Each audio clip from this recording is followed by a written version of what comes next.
ప్రభునందు ప్రియమైనటువంటి ప్రియ దేవుని బిడ్డలారా,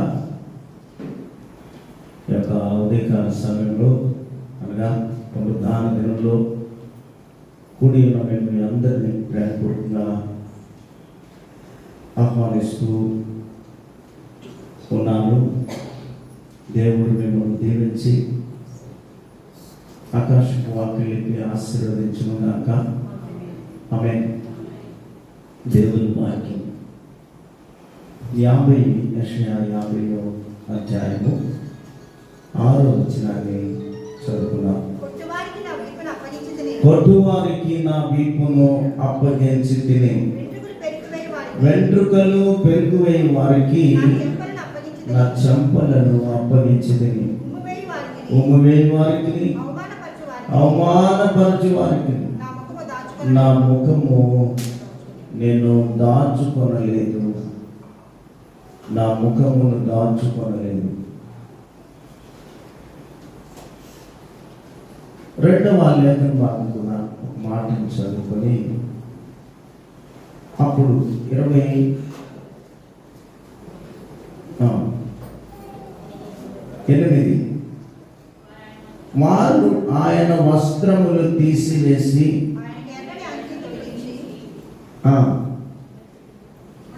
ఆయనకు ఎర్రని అంగి తొడిగించి మొండ్ల కిరీటమును అల్లి ఆయన తలకు పెట్టి ఒక రెల్లు ఆయన కుడి చేతిలో ఉంచింది. దేవుని ప్రియమైనటువంటి బిడ్డలారా, దినము సిలువను గూర్చిన వార్త, సిలువను గూర్చిన వార్త. ఈ వార్త మన అందరము వినాలి, అనేక మందికి వినిపించాలి. సిలువను గూర్చిన వార్త సామాన్యమైనది కాదు. సిలువను గూర్చినటువంటి యాగము సామాన్యమైనది కాదు. సి అంటే శిక్షార్థమైనది, శిక్షించేది, శ్రమ పెట్టేది. లు అంటే లులువడి అని దానికి అర్థము హీనమైనది. లులువడి అంటే హీనం. చూడండి, చాలా హీనంగా చూస్తున్నారు నన్ను, చాలా హీనంగా నన్ను పోలిస్తున్నారు, నన్ను హీనంగా ముడిపెడుతున్నారు అని చాలా తక్కువ చేసి చూస్తున్నారు అని అంటారు చాలామంది. వా అంటే వధ, సిలువ. సి అంటే శిక్షార్థము, లు అంటే లులువడి అంటే హీనమైనది, వా అంటే వధ. వధ అంటే ఒక పశువును తీసుకెళ్ళి వధ ఇచ్చినట్లు. ఇక పశువు మాట్లాడు, వధ ఇచ్చాడు, బలివ్వడం. మానవాళి యొక్క పాపముల కొరకు క్రీస్తును దేవదేవుడు వధ ఇచ్చినట్లుగా దేవదేవుడికి ఈ గొర్రె పిల్ల, యోహాను సువార్తలో, ఇదిగో లోక పాపములు మోయి గొర్రె పిల్ల, గొర్రె పిల్ల. ప్రభువే, క్రీస్తే ఆ గొర్రె పిల్ల. అలాంటి గొర్రె పిల్లను ఏం చేస్తున్నారంటే వధ. ఇది భయంకరమైనటువంటిది, ఇది శ్రమతో కూడినటువంటిది, ఇది మరణ హోమని, మరణ హోమం, ఇది అగ్నిహోమం అని, శ్రమతో కూడినటువంటి యజ్ఞము. సిలువను గూర్చిన వార్త ఇవాళ అంశం. వార్త మీరు అందరూ వినాలి. చాలా రకాలైన వార్తలు ఉంటాయి. ఇది ప్రభువును గూర్చిన వార్త, అభిషక్తిని గూర్చిన వార్త, యేసుక్రీస్తుని గూర్చిన వార్త, రక్షకుని గూర్చిన వార్త, సర్వోన్నతుని గూర్చిన వార్త, సర్వాంతర్యామిని గూర్చిన వార్త, నిత్యుడగు తండ్రి అయినటువంటి వార్త. ఈ వార్తల గురించి వినాలి గనుక ఇది దహించేటటువంటిది, కాల్చేటటువంటిది, కాలిపోతున్నటువంటి క్రొవ్వొత్తు వంటిది.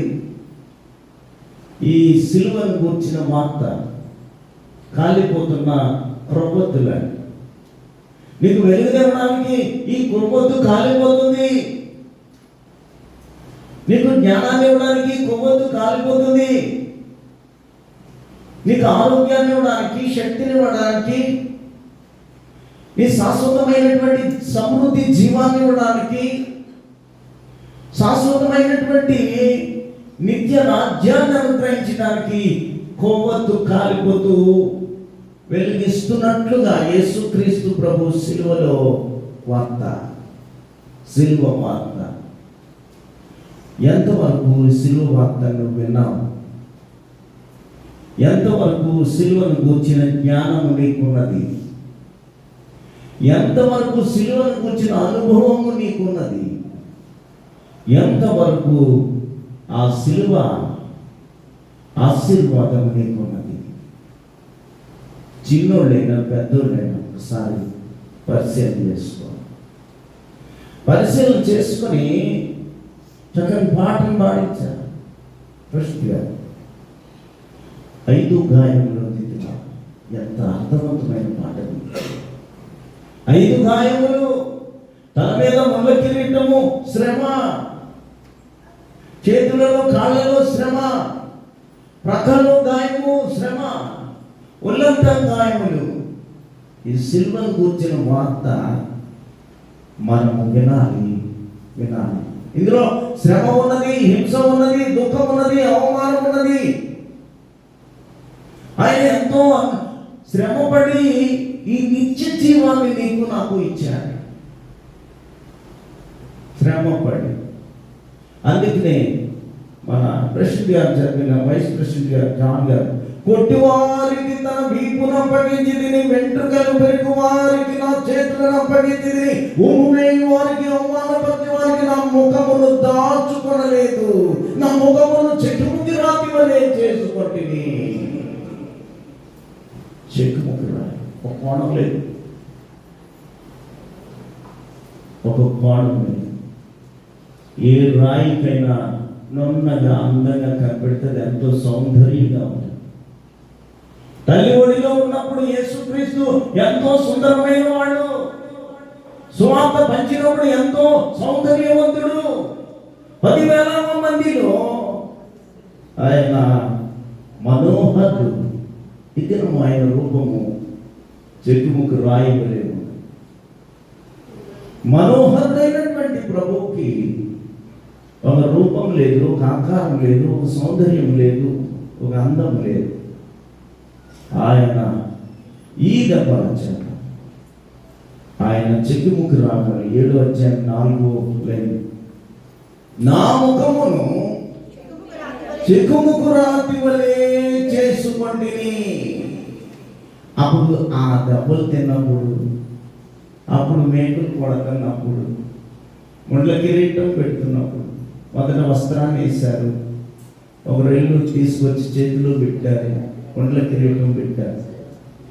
అప్పుడు ఆయన స్థితి 11వ వచనం, ఇదిగో అగ్ని రాజబెట్టి అగ్ని కొరవులను మీ చుట్టూ పెట్టుకొని వాళ్ళారా, మీ అగ్ని జ్వాలలో నడువుడి, రాజబెట్టిన అగ్ని కొరవులో నడువుడి, నా చేతి వలన ఇది మీకు కలుగుచున్నది, మీరు వేదన గలవారై. ఇలాంటి స్థితి నీకు నాకు రావాలి. ప్రభువుకు వచ్చింది. ఇది సిలువకు వచ్చింది. నీ ఇంటిలో అగ్ని కొరవు మీద నువ్వు పడుకుంటే ఏ స్థితి ఉంటుంది? భయంకరమైనటువంటి ముళ్ళలో నువ్వు పడుకుంటే ఏ రీతిగా ఉంటుంది? అలాంటి స్థితి నీకు నాకు రావాలి. ఈ దినము ప్రభువు వచ్చింది. అది సిలువను గురించిన వార్త. మొదటి అపొస్తలుల కార్యము మొదటి కొరింథీ పత్రిక 24 వచనం అనుకుంటాను. చూడండి, సిలువను గూర్చిన వార్త నశించుచున్న వారికి వెర్రితనము, కానీ మనకేంటంట? దేవుని శక్తి రక్షింపబడుతున్న మనకు. ఎంత గొప్ప విషయం! రక్షింపబడుతున్నటువంటి దేవుని శక్తి, దేవుని ఆశీర్వాదము, దేవుని కృప, దేవుని కనికరము, దేవుని యొక్క వాత్సల్యత నశించిపోయే వారికి వెళ్తాను. అందుకే నశించిపోయేవాడు, నశించిన వాడు సిలువ వార్తను వినాలి. సిలువ వార్త ఎంతో అమూల్యమైనది. సిలువ వార్త ఎంతో విశిష్టమైనది. సిలువ వార్త ఎంతో సుందరమైనది. సిలువలో శ్రమ ఉన్నది, సిలువలో హింస ఉన్నది, సిలువలో దుఃఖం ఉన్నది, సిలువలో అవమానం ఉన్నది, సిలువలో ఎగతాళి ఉన్నది, అపహాస్యం ఉన్నది. సిలువ వార్త అపహాస్యం ఉన్నది. ఇలాంటి స్థితిలో దేవదేవుని యొక్క కుమారుడు ఈ లోకానికి వచ్చి ఇన్ని అవమానములను, ఇన్ని ఎగతాళులను పొందుతూ ఉన్నాడు అనే సత్యాన్ని వాక్యం తెలియజేస్తాం. అలా అని సిలువలో సహనం ఉన్నది, ప్రేమ ఉన్నది, రక్షణ ఉన్నది, విమోచన ఉన్నది, విడుదల ఉన్నది, ఆదరణ ఉన్నది, సంతోషం ఉన్నది, సమాధానం ఉన్నది, సంతృప్తి ఉన్నది. ఈ రెండు కూడా సమాంతరముగా ఉన్నవి. ఒక మెట్టు నీకు ఇచ్చే ఈ సంతోషము, సమాధానమే ఎక్కువ ఈ సిలువలో. అందుకొరకే కదా ప్రభువు నీ కొరకు, నా కొరకు ఈ మొండ్ల కిరీటమును ధరించాడు, ఆ కాషాయ వస్త్రములను ధరించాడు, రెల్లును తన చేతిలో పెట్టుకున్నాడు. ఇవన్నీ కూడా తను తాను తగ్గించుకుని వృద్ధుడుగా ఆన్యులైనటువంటి వారికి, హింసించు వారికి తన జీవితాన్ని అప్పగించున్నాడు. ఇదే సిలువ వార్త. ఇదే సిలువ వార్త. చూడండి, మత్తయి సువార్త 26:67.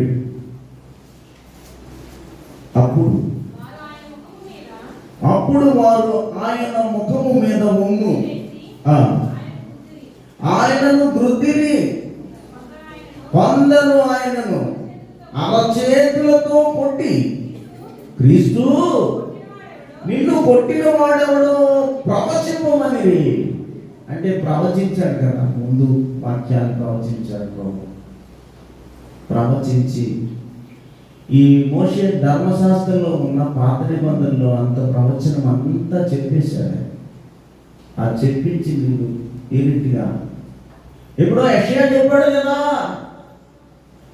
ఎప్పుడో ఇర్మియా చెప్పాడు కదా, ఎప్పుడో ఎవరో చెప్పారు కదా. ఇప్పుడు ఆ చెప్పిన మాటలు ఇప్పుడు ప్రవచించము.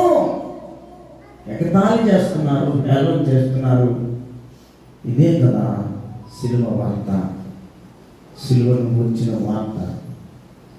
కాబట్టి ప్రభువులో ఉన్నటువంటి మనము సిలువ వార్త ఎంతో కష్టమైన వార్త, శ్రమతో కూడిందని ఎప్పటికప్పుడు మనం గ్రహించే వారిగా ఉంటారు. దేవుని చిత్తానికి లోబడే వారిగా ఉంటారు. ప్రభువా, నా కొరకే కదా ఈ శ్రమ, నా కొరకే కదా ఈ దుఃఖము, నా పాపభారము నువ్వు మోస్తున్నావు, నా శాపభారం నువ్వు మోస్తున్నావు, నా కొరకే నువ్వు పొందుతున్న గాయం, నువ్వు పొందుతున్న హేళన, నింపుతున్న ఎగతాళి. అందుకే మనం ఎవరినైనా ఎగతాళి చేస్తున్నప్పుడు క్రీస్తు నీకు గుర్తుకు రావాలి. ఎవరినైనా హేళన చేస్తున్నప్పుడు యేసు క్రీస్తు మనకు గుర్తు రావాలి. క్రైస్తవ గుణం ఇది, క్రైస్తవ లక్షణం ఇది. ఎవరినైనా పల్లెత్తు మాట మనం అంటున్నప్పుడు ప్రభు గుర్తు రావాలి, ప్రభు యొక్క సిలువ, ఆ వార్త గుర్తుకు రావాలి మనకి. ఉట్నే మాట్లాడేస్తాం. ఉట్నే ఆ మాటల నుండి విరక్తి రావాలి. మనకి సమాధానకరమైనటువంటి వార్తను పలకాలి, అభిషేకించేటటువంటి వార్తను పలకాలి, దేవునికి ఇష్టమైన మాటను పలికేవారుగా ఉండాలి తప్ప మన ఇష్టానుసారమైన మాటలతో మనము ఎదుటి వారిని బాధించకూడదు. నీవు బాధించుకోకూడదు. నీ తల్లిదండ్రులైనా, నీ రక్త సంబంధులైనా, నీ అన్నదమ్ములైనా ఎవరైనప్పటికీ కూడా మనము యేసుక్రీస్తు ప్రభు యొక్క మనస్సును కలిగి ఉండాలి. ప్రకటన గ్రంథం 2:10 అంటాడు ప్రభు. అక్కడ మాట్లాడుతూ చూడండి ఒకసారి. ఇదిగో మీరు శోధింపబడినట్లు అపవాది మీలో కొందరిని చెరలో వేయించబోతున్నాడు. 10 దినములు శ్రమ కలుగును, మరణం వరకు నమ్మకముగా ఉండుము. ఇదేంటి? జీవ కిరీటం. ఇది మీకు జీవ కిరీటం. ఎలా ఉండుట? జీవ కిరీటం. ఎలా ఉండాలంటున్నారు ఇక్కడ? కొన్ని దినములు శ్రమలు ఉంటాయి, కొన్ని దినములు దుఃఖం ఉంటుంది, కొన్ని దినములు ఎంతో భయంకరమైన శోధన. అప్పుడు నీవు ఏం చేయాలా? సిలువను కూర్చిన వార్తను జ్ఞాపకం చేసుకో, సిలువను కూర్చిన మాటలు జ్ఞాపకం చేసుకో. నీ బిడ్డలు నిన్ను హింసిస్తున్నప్పుడు, లేకపోతే నీ పిల్లలను హింసిస్తున్నప్పుడు, నీ భర్త నిన్ను బాధిస్తున్నప్పుడు, నీ భార్య నిన్ను బాధిస్తున్నప్పుడు, ఇతరుల వాళ్ళను కష్టపెడుతున్నప్పుడు సిలువను కూర్చిన వార్త. ఆయన ఎంత ఓపికండి ప్రభుకి. బుద్ధివారికి వీపునిచ్చాడు, చాలా వెంట్రుకలు పెరుగు వారికి చంపనిచ్చి చిరుముకు రాయవలే. ఎందుకు తండ్రి ఈ యొక్క స్థితి నాకెందుకు ప్రభువా? ఒక్కసారి నీ దూతల సైన్యాన్ని పంపించండి, వీళ్ళందరూ ఏమైపోతారు? నీ సైన్యాన్ని పంపించి ప్రభు అన్నాడు అనుకో. ప్రభు కొట్టివారు ఏమవుతారు? బుద్ధివారు ఏమవుతారు? అపహారం చేసేవారు ఏమవుతారు? ఎత్తాలు చేసేవారు ఏమవుతారు? దూషించేవారు ఏమవుతారు? పడాలతో పట్టుకున్నటువంటి ఆ సైన్యం ఏమవుతారు? ఎవ్వరు కూడా. అందుకే ప్రభు లేచినప్పుడు ఆ సమ్మర్ దగ్గర అటోకున్నాడు, ఇటోకున్నాడు, ఓ బందోబస్తు ఓ అని వెంటనే ఒట్టాకున్న అందరూ పారిపోయారు. ప్రభుకి అసాధ్యమైంది ఏది లేదు. అయినా శాంతమూర్తి ఆయన నిన్ను రక్షించడానికి వచ్చాడు తప్ప శిక్షించడానికి అంత మాత్రము కాదని సత్యాన్ని మనం గ్రహించాలి. అందుకే ఇక్కడ అంటున్నాడు, కొన్నాళ్ళు నీకు చెరలో ఉంటావు, 10 దినములు శ్రమ ఉంటుంది, 11 దినములు శ్రమ ఉంటుంది, నీకు ఎల్లప్పుడూ శ్రమ ఉంటుంది. కానీ అలాగే శ్రమను ఇచ్చాడు క్రీస్తు. అనుభవించి ఆయన సిలువలో తన జీవితాన్ని మన కొరకు అప్పగించాడు అనేటువంటి సత్యాన్ని వాక్యములు రాయబడి ఆ జీవితాన్ని మన జీవితంగా మార్చుకోవాలి.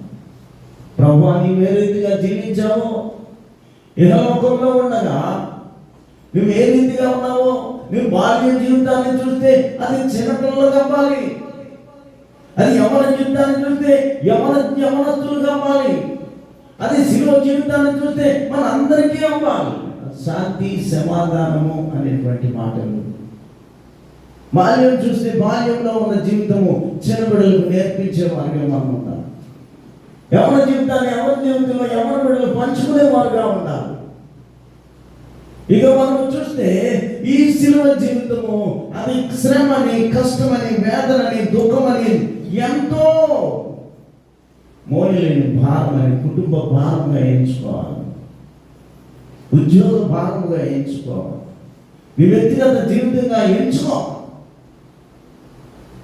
ప్రభు ఎన్ని శ్రమలు పడినప్పుడు నా జీవితానికి ఇది ఎంత, ప్రభువే నా కొరకు ప్రాణం పెట్టాడు. ఆయన పెట్టిన భారం కంటే, ప్రాణం కంటే నా ప్రాణం ఎంత మాత్రము ఇదైనది కాదు అనేటువంటి సత్యాన్ని వాక్యంలో మనము నేర్చుకోవడానికి ప్రయత్నము చేయాలని వాక్యము తెలియచేస్తాం. దేశపోవడం వారు అంటారంట, నిత్యము దేశిస్తారు, మంచితనం లేదు. ఇంకా 13 అంటాడు కదా, ఏమని అంటాడు? ద్వేషించి వారు అనేకులు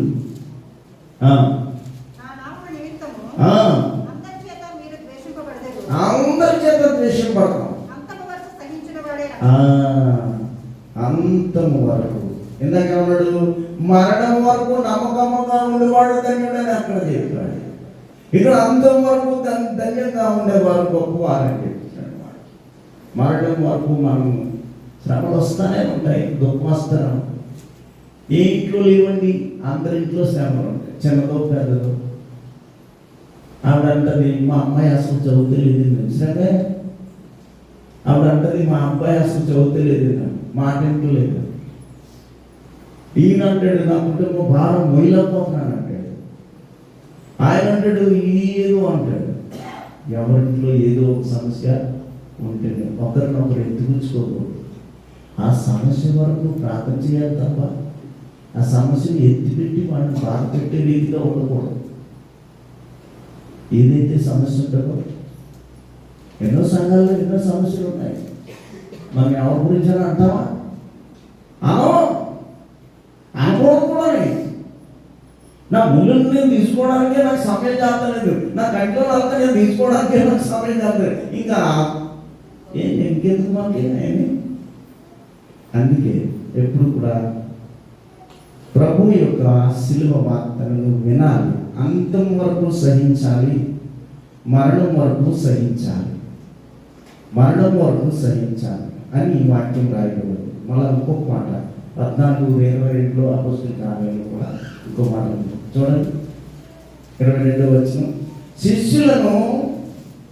శిష్యుల మనస్సులను దృఢపరిచి విశ్వాసమందు నిలకడగా ఉండవలననియు అనేక శ్రమలను అనుభవించి మనము దేవుని రాజ్యంలో ప్రవేశించవలని వారిని. అంతవరకు శ్రమలు ఉంటాయి, మరణం వరకు శ్రమలు ఉంటాయి. ఎన్నున్నాయి? ఎక్కడ దాకా ప్రయాణం చేయాలంట? దేవుని రాజ్యం దాకా ప్రయాణం చేయవాడు ధన్యుడు. దేవుని ప్రయాస అదే కదా, ఈ ప్రయాస అదే. ఎందుకంటే అన్నాళ్ళు ఎవరో బ్రతికినా దేవుని రాజ్యాన్ని చేరాలి, దేవుని రాజ్యంలో నేను కూడా ఒక పాత్రగా ఉండాలి, ఒక శ్రేష్టమైనటువంటి పనిముట్టిగా ఉండాలి.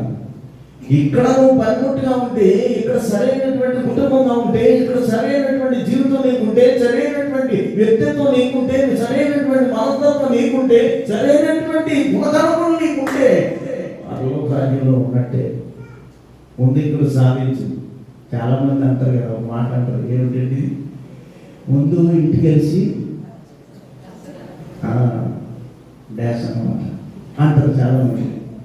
నీ ఇల్లుని తెలుసుకో, ముందు నీ పిల్లల్ని తెలుసుకో, నీ భర్తను తెలుసుకో, నీ భార్యను తెలుసుకో. ఆ తర్వాత బయట విషయాలు పట్టించుకున్నాం. ముందు చాలా ఇంట్లో సుఖాలు ఉండవు. ఇంట్లో సుఖాలు లేకపోయినా, ఇంట్లో సమాధానం లేకపోయినా, ఇంట్లో శ్రేష్టమైనటువంటి విధిధానం లేకపోయినప్పటికీ బయటపాటు కోసం ప్రయాసపడుతూ ఉంటాం మనం. అందుకే ప్రభు నేర్పించినటువంటి సత్యం ఏంటంటే, మొదట ఈ సిలువను గెలాలి. నీ ఇంట్లో ఉన్న సమస్య నీకు సిలువ, నీ ఇంట్లో ఉన్న వేదనే నీకు సిలువ, నువ్వు చదువుతున్నటువంటి చదువే గొప్ప శ్రేష్టమైనటువంటి ఈ సిలువను గెలాలి. పిల్లలు గెలిచి నన్ను సక్రమైన మార్గంలో పెట్టు ప్రభువా, ఉన్నతమైన మార్గంలో పెట్టు అనేటువంటి ఒక్క శ్రేష్టమైనటువంటి తలంపులు చిన్న బిడ్డలు ఉండాలి, యవన బిడ్డలు ఉండాలి. అయ్యో నా పిల్లలు ఎంత బాగా చదువు, రాత్రి చెప్పుకున్నాం యవనస్తుల గురించి. ఏంటి, తిరుగుతున్నాడు, తండ్రి రమ్మన్నాడు, ఈ చేతితో మసిచ్చాడు, అదెంటారు రా బొగ్గులలో పడరా, ఈ పక్క చంద్రం పడరా, ఎడం పక్క ఉన్నాయండి బొగ్గే అంటే, ఈ కుడి చేతిలో ఉన్నది చంద్రం. ఈ రెండు తెచ్చాడు, ఇటు తిరగడం చూశాడు, నశించిపోతున్నాడని అర్థమైంది. ఎన్నోసార్లు మందలించాడు కొడుకుని, ఎన్నోసార్లు మందలించిన తల్లి కుమార్తెను, మాట అంటేగా వినలేదు. ఇలా తెచ్చి ఇది వెళ్ళి ఇది కొనుక్కురా అన్నాడు, బొగ్గులు కొనుక్కురా తెచ్చాడు. అలాగే చందనం కొనుక్కురా ఈ చేతితో, ఈ రెండు చేతితో తెచ్చాడు, కింద పెట్టాడు, కింద పెట్టి ఒకసారిలో చూపించాడు. చేతిలో ఏముంది? మసి ఉంది. పొగుదల. ఇది చెడు అన్నాడు. ఇదిగో ఈ మసి అలా అయితే అంటున్నాను, నీ హృదయంలో కూడా మసి అంటుకుంటుంది. నీ జీవితానికి శాశ్వతమైనటువంటి మంచి జరగని ఎప్పుడు చెడే జరుగుతుంది. చెడు నేర్చుకుంటే ఈ మసిని పోవాలి అంటే మొదట ఈ చేయి కూడా రెండోసారి ఇలా చూసేసరికి ఇందులో చందనం ఉన్నది, గంధం ఉన్నది, చందనం. ఇలా చూసి తెల్లగా గంధం. ఒకసారి ఇది వాసన చూడు, ఇది స్నేహం, ఇది ఇంపైన వాసన. సిల్వర్ కూర్చిన వార్త అది మంచిది, మనకి ఇంపైన సువాసన. సాధారణంగా వచ్చినటువంటి వార్త ఈ బొగ్గుతో సమానం. సిల్వర్ కూర్చిన వార్త చందనము, ఇంపైన సువాసన. చెప్పాడు తండ్రి, ఒరే నీ జీవితం ఇలా అయిపోదురా. మంచి కలిగి ఉన్నావు అంటే వ్యర్థమైనటువంటి అలవాట్లకు పోకుండా నువ్వు ఉన్నావు అంటే చందనం వలె ఉంటావు. ఈ అనర్థమైనటువంటి వ్యసనాలకు నువ్వు అలవాటైతే ఇదిగో ఈ బొగ్గు వలె తయారవుతావు, నల్లగా ఉంటావు. వీళ్ళు వాసన ఉండదు. వాసన ఇద్దరు యవనస్తులు ఆ రీతిగానే పాడైపోతున్నారు. ఏదో దురలవాట్లకు పోయి, వ్యక్తిగత అలవాట్లకు పోయి, తండ్రికి తెలియకుండా, తల్లికి తెలియకుండా, తోబుట్టుకు తెలియకుండా ఇలా అయిపోతున్నాడు. అందుకే తండ్రి హెచ్చరించాడు. హెచ్చరించి మందులు ఇచ్చి ఈ ఉదాహరణ చెప్పినప్పుడు వాడిలో మారు మనసు వచ్చింది. నిజమే, సిల్వను గూర్చిన వార్త పశ్చాత్తాపాన్ని ఇస్తుంది, మారు మనసుని ఇస్తుంది, శ్రేష్టమైన ఇంపైన సువాసన ఇస్తుంది. అందుకని నిజమైన క్రైస్తవుడు ఎప్పుడు కూడా దేవునికి ఇష్టమైన పాత్రగా ఉంటాడు. చూడండి, ఫిలిప్పీ పత్రికలో వాట్సాప్ 4:4 ఎల్లప్పుడూ ప్రభువునందు ఆనందించుడి. మరలా చెప్పుచున్నాను, ఆనందించుడి. మీ సహనమును సకల జనులకు తెలియజేయుడి. ప్రభువు సమీపముగా ఉన్నాడు. ఏ రీతిగా యేసుక్రీస్తు ప్రభు శిలువలో మరణించాడో, ఏ రీతిగా శిలువలో యేసుక్రీస్తు ప్రభు నీ పాపముల వరకు, నా పాపముల వరకు, మన అందరి పాపముల వరకు, శాపముల వరకు ప్రాణం పెట్టాడు. పెట్టి ఆయన పునరుద్ధానుడై ఆరోహణమయ్యాడు. అట్లాగే తిరిగా సమీపంగా ఉన్నాడని వాక్యం చెప్పింది. సమీపం. తిరులో చనిపోతే ఊరుకున్నాడు ఆయన, సమాజం బట్టి ఊరుకున్నాడు ఆయన, మరలా ప్రాణంతో లేచిపోయాడు. ఎంతమంది చెబుతారండి ఆయన్ని? ఇది సినిమాను కూర్చున్న వార్త. ఇంకెవరు చెప్పగలరు? ఉదాహరణకి అక్కడ రోజు చచ్చిపోతున్నాడు అనుకోండి, ఇక్కడ చనిపోతున్నాడు ఎవడం. సరే, సాయంకాలం తీసుకెళ్ళి సమాధి చేసేస్తాం. మళ్ళీ లేచిపోయి వచ్చి ఇక్కడ చచ్చిపోయాడు అనుకోండి, మళ్ళీ తీసుకెళ్ళి సమాధి చేసేస్తాం. మళ్ళీ 3వ రోజు కూడా చనిపోయినాడు, మళ్ళీ లేచి సమాధి చేసినాడు, వచ్చి కూర్చున్నాడు అనుకో, అప్పుడు ఏం చేస్తాం? ఒరే ఇది ఎన్నిసార్లు చెప్పినా ఇంక సుఖం లేదు, వదిలేయడమే మంచిది. ఎవరేమంటారండి? అటు చచ్చినట్టు చెప్తాడు. కానీ ప్రభు వాళ్ళ కాదు, తెల్లని వస్త్రాలు ధరించుకొని మధ్యాకాశ పూర్వములను మరలా తిరిగి వస్తాడు. మొదటివాడు, కడపటివాడు, ఆది అంతం లేనివాడు. ప్రభు వచ్చినప్పటికీ నీవు నేను ఈ హింసల నుండి, ఈ శ్రమల నుండి, ఈ దుఃఖం నుండి సంతోషంలోకి మారాలి, ఆనందంలోకి మారాలి. అందుకనే దేవుని వాక్యం 5:11 కూడా నా నిమిత్తము జనులు మిమ్మల్ని నిందించి హింసించి మీ మీద చెడ్డ మాటలు ఎలా పలుకున్నప్పుడు మనము ధన్యులు. ఎందుకంటే యేసుక్రీస్తు ప్రభు యొక్క నామాన్ని ధరించాం కాబట్టి. ఎందుకంటే ప్రభు యొక్క ఆధ్వర్యంలోనే ఉన్నావు, ప్రభు యొక్క కృపలోనే ఉన్నావు. ఎవరైనా హింసించినా, ఎవరైనా బాధించినా, ఎవరైనా నీ కొరకు శాపనార్థాలు పెడతా ఉంటారు చాలా మంది. ఎన్ని పెట్టినా, ఏది చేసినా నువ్వు సహించి ఓర్పు కలిగి ఉండాలని వాక్యం తెలియజేస్తాం. పలుకున్నప్పుడు చెడ్డ మాటలు ఎలా పలుకున్నప్పుడు మీరు ధన్యులు, నిందిస్తారు, హింసిస్తారు. ఈ లోక సంబంధమైనటువంటి కార్యములు ఇవన్నీ కూడా ఈ లోక సంబంధమైన కార్యములు కాబట్టి అక్కడ తెలియజేస్తాం. అందుచేత ప్రభువునకు ప్రియమైనటువంటి ప్రియ దేవుని బిడ్డలు, సిలువను గూర్చిన వార్త, సిలువలో ఉన్న శ్రమను గూర్చిన వార్త, హింసను గూర్చిన వార్త, దుఃఖమును గూర్చిన వార్త, ఈ వార్తను మనం గ్రహించి మన ఇష్టానుసారమైనటువంటి జీవితాన్ని కాదు కానీ దేవునికి ఇష్టమైన రీతిలో మనం ఉంటే ఎవరు మెచ్చుకున్నవాడు ధన్యుడు? 2వ కొరింథీ పత్రిక 10వ అధ్యాయంలో ఉంది. 10:18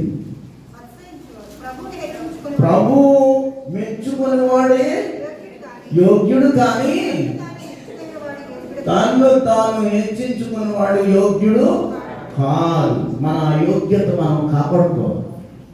నీ యోగ్యత నువ్వు కాపాడుకోవాలి, నీ పవిత్రత నువ్వు కాపాడుకోవాలి. చిన్న బిడ్డలైనా పెద్దవారైనా యవనస్తులైనా ఎవరైనప్పటికీ కూడా ఎవరికున్న తలాంతులను వారు కాపాడుకునేవారుగా ఉంటారు. నీకు ఇచ్చే తలాంతులు దేవుడు నీకు ఇస్తాడు, నాకు ఇచ్చే తలాంతులు నాకు ఇస్తాడు, ఎవరికి ఇచ్చే తలాంతులు వారికి ఇచ్చాడు. అందుకనే కదా ఒకడికేమో 5 ఇచ్చాడు, ఒకడికేమో 2 ఇచ్చాడు, ఒకడికేమో 1 ఇచ్చాడు. ఈ ఒకటోడు ఏం చేశాడు? తీసుకెళ్ళి భూమిలో కనిపెట్టాడు. అలా ఉండకూడదు. 5 ఉన్నవాడు ఏం చేశాడు? 10 చేశాడు. 2 ఉన్నవాడు 4 చేశాడు. ఈ 1 ఇచ్చిన వాడు ఏం చేయాలా? 2 చేయడు. నువ్వు ఎత్తని చోట పోయేవాడవు. ఏమంటాడు? మళ్ళీ ప్రభువుని గురించి మళ్ళీ ఇంకోలా మాట్లాడుతున్నాడు. ఎత్తని చోట పోయేవాడవు, పోయిన చోట విత్తువాడు. తిరగేసి మాట్లాడాడు. మరి తీసుకెళ్ళి అగ్ని గంధకాల్లో తోసేయండి, వండుచున్న మంటల్లో తోసి. కాబట్టి దేవుడు మనకిచ్చిన తలాంతులను అభివృద్ధి చేసుకోవడానికి, దేవుని కొరకు మాట్లాడటానికి, దేవునిలో ఉండడానికి, దేవుని యొక్క కృపను పొందేవారుగా ఉండాలి తప్ప ఎంత మాత్రము కూడా మనము ఇతరులను శ్రమపడదు. సిలువను కూర్చిన వార్తను జ్ఞాపకం చేసుకోవాలి. ఎప్పుడైనా 4 చివర ఉత్తినే అనేక ఉంటాం. ఒక్కొక్కసారి మనమే, నేనైనా మీరైనా. కాబట్టి దేవుని వాక్యంలో చెప్తున్నటువంటి మాట ఏంటంటే, ఈ క్రీస్తు మెచ్చుకునేవాడే ధన్యుడు. మెచ్చుకుని రాలే ధన్యుడు. మీకు ఇచ్చిన తలాంతులు 1కి 2 చేయాలా, 2కి 4 చేయాలా, 5కు 10 చేసి నీ ప్రార్థన జీవితంలో ప్రాముఖ్యంగా ఎవరుంటారు? ఇంకా చేసేవాళ్ళు మాట చెప్తున్నాడు. ఇక్కడ మలాకీ గ్రంథంలో చెప్తాడు. 4:1 చెప్పిన మాట ఏంటంటే, అనగా నియమింపబడిన దినము వచ్చుచున్నది, కొలిమి కానున్నట్లు అది కాను, గర్విష్ఠులందరినీ దుర్మార్గులందరినీ పొయ్యకాలు వలే నుందురు. పొయ్యి కాలిపోగా ఉండదు కదా, పొయ్యి కాలినట్టు. ఈ పొయ్యి కాలంటే అందుకనే అది ఇచ్చిన తలాంతులు రెట్టింపు చేయలేదు కాబట్టి మనం తీసుకెళ్ళి ఆ అగ్నిలో కొలిమిలో వేసేమాట. అందుకే ఇక్కడ కూడా వాక్యం ఏమంటుందంటే, ఒక దినం వస్తుంది, క్రీస్తు సమీపముగా ఉన్నాడు. ఈ సమీపముగా ఉన్నటువంటి క్రీస్తు రాబోతున్నాడు. ఆ వచ్చినప్పుడు నీ యొక్క తలాంతులు ఏంటి, నీ యొక్క పరిస్థితి ఏంటి, నీ యొక్క సమస్తమును కూడా క్రీస్తు గమనించిన వాడుగా ఉన్నాడని ఇక్కడ ఆ మాట తెలియజేస్తూ ఏమన్నాడు? కొలిమి కాలునట్లు అది కాలును, గర్విష్ఠులందరూ దుర్మార్గులందరూ పొయ్యి కాలంలో నుందురు. అటువంటి ధర్మాన్ని క్రైస్తవ బిడ్డలకు ఉండకూడదు. క్రైస్తవ బిడ్డలకు ఉండకూడదు. దేవుని ఆరాధించేవారుగా, దేవుని యొక్క ఎందుచేత మనం ఉన్నాము? అమూల్యమైన రక్తం చేత నువ్వు అభిషేకించబడ్డావు, పవిత్రమైన రక్తం చేత నువ్వు అభిషేకించబడ్డావు, నిష్కాంతమైన రక్తం చేత నువ్వు అభిషేకించబడ్డావు. కాబట్టి దేవుని కృపలో మనము ఎదిగే వారిగా ఉండాలి, ఆశీర్వాదంగా ఉండాలి అనేటువంటి ఈ మాటలు అక్కడ చెప్తాడు. పేతురు గారు చెప్తాడు. పేతురు గారు రాసిన పత్రికలో 1:19 ఉంటుంది ఆ మాట చూడండి.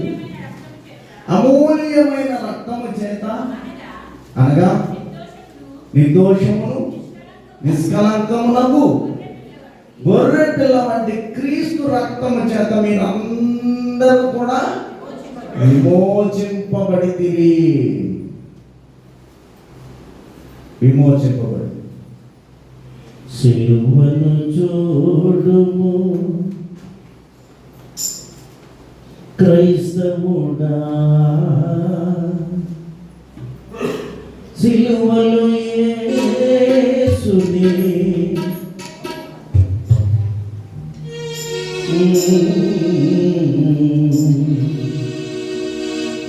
సిలువను చూడుము క్రైస్తవుడా, సిలువను చూడుము క్రైస్తవుడా, సిలువను యేసుని శ్రమలను చూడుము, సిలువను యేసుని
శ్రమలను చూడుము, సిలువను చూడుము క్రైస్తవుడా.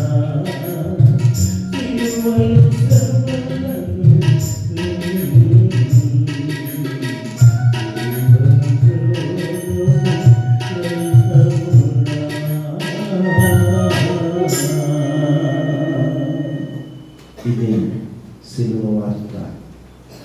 సిలువలో శ్రమను చూచుటే సిలువ వార్త. శ్రమలను ప్రతికూలంగా నువ్వు నడుచుటే సిలువ వార్త. అక్కడ శ్రమలు ఉన్నది, దుఃఖం ఉన్నది, వేదన ఉన్నది, ఎంతో యజ్ఞం ఉన్నది. ఆ యజ్ఞానికి ప్రతిగా దేవుడు నీ కొరకు చేసినటువంటి ఆ మేలులను బట్టి, సమాధానం బట్టి, సంతోషాన్ని బట్టి, కృపను బట్టి, కనికరమును బట్టి, వాత్సల్యతను బట్టి మన జీవితాన్ని సరిదిద్దుకొని ముందుకు నడిచేవారు. అది సిలువ వార్త. ఈ సిలువ వార్తను నువ్వు గ్రహించావా? నువ్వు గ్రహిస్తే నువ్వు ఇతరులకు సాక్షిగా ఉండాలి, నీ కుటుంబానికి సాక్షిగా ఉండాలి, నీ బిడ్డలకు సాక్షిగా ఉండాలి, నీ భర్తకు సాక్ష్యంగా ఉండాలి, నీ భార్యకు సాక్ష్యంగా ఉండాలి, అనేక మందికి ఆదర్శంగా మనం ఉండేవారుగా. ఇదే చక్కని సిలువ వార్త. అందుకే దేవుని వాక్యంలో తిమోతి అంటాడు 2:6 మొదటి తిమోతి పత్రిక 2:6 అంటాడు, ఈయన అందరి కొరకు విమోచన క్రయధనముగా తనకు తానే. అది అలాగే మనం కూడా అలా ఉండాలి, తనకు తానే సమర్పించుకోండి. అందుకే తండ్రితో కలిసి ఒక తండ్రి గారు ఒక కొడుకుతో కలిసి వెళ్ళి మార్కెట్కి వెళ్ళారు. మార్కెట్కి వెళ్ళిన తర్వాత ఒక కాలు పట్టు వచ్చిందంట, సైడ్ కాలు. ఈయన దాటేసారు. మరి పిల్లడు దాటగలడా? పిల్లడు దాటగలడా? దాటలేదు. ఆయన దాటి వెళ్ళిపోయాడు. పోయి మళ్ళీ వెనక్కొచ్చి పిల్లల్ని ఎత్తిగా కాలం దాటి ఈయన దాటి. ఈ పిల్లలు ఎవరు? మనమే. కాలం అంటే పాపపు గుంట. ఆ గుంటను దాటాలి. దాటాలంటే నువ్వు దాటలేవు, నీ ప్రాణాన్ని పెట్టలేవు కదా. ఇతరుల యొక్క పాపాలను కడగడానికి, ఇతరుల యొక్క శాపములను కడగడానికి మనం ప్రాణం పెట్టేవారిగా లేము. అందుకే ప్రభువు తనకు తాను తగ్గించుకుని కుమారుని అవతారంలో ఈ లోకానికి వచ్చి ఆ పాపము కొంత దాటించడానికే ప్రభు ఈ లోకానికి వచ్చాడు. ఆ పాపం కొంత అనేది సిలువ పట్టింది. ఆ సిలువలో శ్రమలు పొంది, దుఃఖము పొంది, అవమానము పొంది, నిందలు పొంది, ఇంకా అనేకమైనటువంటి మనం చెప్పుకున్న రీతిగా హింసలు ఉన్నాయి. వాటన్నిటి నుండి రక్షణ ఇచ్చాడు, విమోచన ఇచ్చాడు, విడుదల ఇచ్చాడు, ఆదాన్ని ఇచ్చాడు, సంతోషం ఇచ్చాడు, సమాధానం ఇచ్చాడు. ఇచ్చి ఆయన ప్రాణాన్ని పెట్టి ఉన్నాడు. అందుకే ఇక్కడ ఆ మాట మాట్లాడుతున్నాడు. ఏమంటున్నాడు? ఈయన అందరి వరకు విమోచన క్రైతనంగా తనకు తానే సమర్పించుకొనేను. ఇంకో మాట ఉంటుంది, ఎఫెసీ పత్రిక 2:1 ఉంటుంది కదా. ఇంకో మాట, దానికి అనుకూలమైన మాట ఏముంటుంది? ఎఫెసీ పత్రిక 2:1 మీ అపరాధముల చేతను పాపముల చేతను మీరు చచ్చిన వారై ఉండగా ఆయన మిమ్మల్ని క్రీస్తుతో కూడా బ్రతికించెను. చచ్చిన వారు. అందుకే పౌలు అంటాడు, ఏమంటాడు? నేను హింసకులను, దోషకులను, పాపినైన నన్ను రక్షించి నన్ను అభిషేకించి నీ కొరకు మంచి సాధనంగా వాడుతున్నావు. ఎన్నో పత్రికలు రాయించావు. నేను అలాంటి వాడిని, నేను హింసకులను, దోషకులను, పాపిని. దేవుడనయ్యా నా యేసయ్యా, దేవుడనయ్యా యేసయ్యా, దేవునిపై కృప చూపుమయ్యా.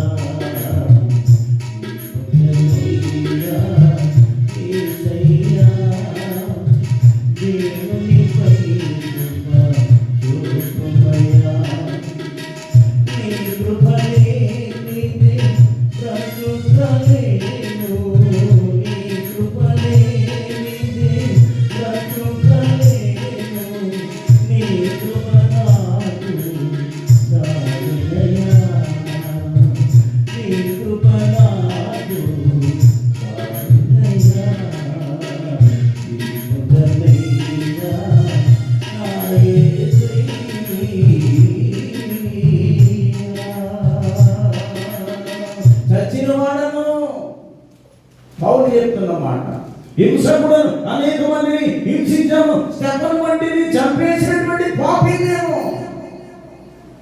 స్టెఫనుతో భక్తుడు, స్టెఫనుతో నీతిమంతుడు, స్టెఫనుతో యథార్థవంతుడు, స్టెఫనుతో ప్రార్థనాపరుడు, ఇలాంటి వాడిని నేను ఏం చేశానంటే దగ్గర నుండి రాళ్లతో కొట్టించేశాను. నేను పాపిని, దీనుడను, అల్పుడను, అయోగ్యుడను. ఈ పాపిని క్షమించు ప్రభువా, ఈ పాపిని క్షమించు, ఈ పాపాత్మను క్షమించు. నీ సిలువను కూర్చిన వార్తను నేను చెప్పడానికే ఈ దినం నేను బయలుదేరాను. ఈ పవిత్రమైన గ్రంథాన్ని పట్టుకొని ఈ పాపిని క్షమించు. ఎంత చచ్చిన వాడినైనా నా కొరకు ప్రాణం పెట్టావు. జీవం లేని ఈ శ్రమ కొరకు నువ్వు ప్రాణం పెట్టావు. నేను అల్పుడను, అయోగ్యుడను. నీ సిలువ చాటు నన్ను మరుగుపరిచి ఆకాశపు అభిలిపి ఈ శ్రేష్టమైన వర్తమానాన్ని అనేక మందికి, ఈ వార్త, సిలువను కూర్చిన వార్త అందరికీ చెప్పే భాగ్యాన్ని నాకు ఈ ప్రభువాన్ని నిత్యము ప్రార్థన చేసేవాగా మనం కూడా జీవించాలి. ఆయన సిలువ చాటును మిమ్మల్ని మరుగుపరిచి ఆకాశపు అభిలిపి ఆశీర్వదించును గాక. ఆమేన్.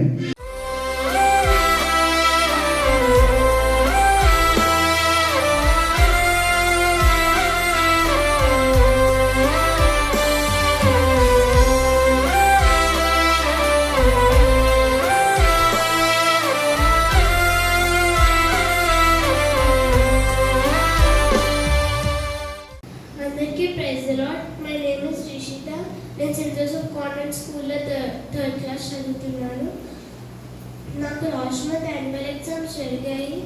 నా చేపెట్టి ఎస్ఏ రాయించారు. నాకు సంపూర్ణ ఆరోగ్యం ఇచ్చి నన్ను వేసి నడిపించారు. 18th నాకు రిజల్ట్ ఇచ్చారు. నేను అన్నీ రాసేసాను. నేను అన్ని ఎగ్జామ్స్ ఏం వదలకుండా రాస్తాను. ఎప్పటిలాగే ఇప్పుడు కూడా నేను క్లాస్ ఫస్ట్ వచ్చాను. నాకు 92% వచ్చింది. ప్రేయర్ చేసిన పాస్టర్ గారికి నా వందనాలు. యేసయ్య ఘనమైన సాక్ష్యాన్ని దీవించును గాక.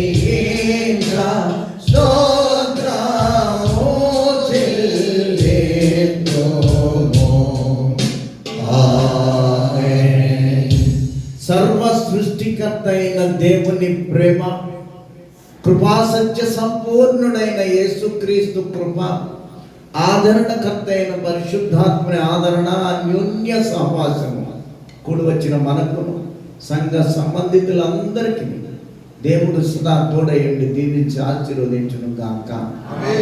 ఆశీర్వాదంబుల్ మానేనా వర్షింపచేయు మిసా, ఆశతో నమ్మి ఉన్నాము నీ సత్యవాగ్దానము. ఈ మాహి మీద కృపరించుము